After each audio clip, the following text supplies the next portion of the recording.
The cold in the Wiltshire manor was unlike any ordinary winter. It was a different kind of cold, as if the ancient walls that had witnessed the stories of their ancestors were whispering secrets to themselves that no one else could hear. Eleanor knew this. From the moment she entered the manor, she felt there was something in the air, something hidden, unseen and untouchable, but there it was. Sir Gerald Crawford entered that night, as he did every evening, with a smile unlike any Eleanor knew. It was a smile that seemed forced onto his face, concealing something deeper, things that weren't meant to be said. Eleanor sat by the fireplace, watching his shadow on the wall more than she watched him. His shadow seemed larger to her than it was, as if it didn't belong to him, as if another creature was walking behind him. "What am I feeling?" she asked herself, gripping the ends of the scarf around her neck. "Why do I feel this man is not who he claims to be?" When he sat down beside her and began to talk about old memories with her uncle, Lord Edward, his words fell cold in her ear, as if spoken by a tongue that had never known warmth. "Edward and I used to wander the alleys of London, my child, unforgettable days." But she felt, in a way that was difficult to explain, that part of the story was missing. Whenever he talked about the past, she felt as if he was erecting barriers between him and the truth. The next day, walking with her uncle in the park, she suddenly said to him, without thinking, "Uncle, do you trust Mr. Crawford?" Lord Edward stopped, looked at her for a long time, then smiled. "Of course, my dear, he is an old friend." But Eleanor couldn't smile. "There's something strange. I can't explain it, but I don't feel comfortable with him." Her uncle thought she was nervous about her new life in the palace. On the third night, Eleanor was awakened by soft footsteps, as if someone was trying not to be heard. She quietly left her room, following the sound.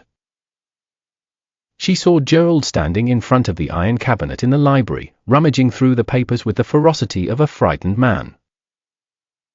She saw him take out a document, read it by candlelight, and whisper, "I must get rid of this paper before it changes everything." Eleanor hurried back to her room. She sat by the window, staring into the darkness. So my instinct wasn't an illusion. He's hiding something big, but what? At dawn, she went to Rosa, the maid who, she knew, didn't talk much, but saw everything. She looked at her with trembling eyes. "Rosa, please, did you see anything strange?" Rosa hesitated, then leaned closer and whispered, "My lady. I saw him a few nights ago enter the Lord's study, carrying many papers. But he ordered me not to say anything." The next morning, they all sat in the dining room. The Lord, Gerald, Eleanor, and the maid stood by the wall, watching silently. Eleanor quietly reached for her teacup and looked directly into Gerald's eyes. "Tell me, sir, how was your night? Did you sleep all night?" Gerald raised an eyebrow and forced a smile. "Yes, and you?" "Strange, because I kept hearing footsteps in the library, and I thought I heard you say something about dangerous papers." Silence fell. The Lord looked between them in surprise, but Gerald had lost his colour. "Miss Eleanor, please don't let your imagination play tricks on you." But she wasn't imagining. That night, the Lord finds papers proving that the manor isn't even his, but Eleanor's true inheritance. A will written by her father before his death, one that Gerald conceals to keep the truth hidden. When the Lord confronted his friend Gerald, his voice wasn't angry.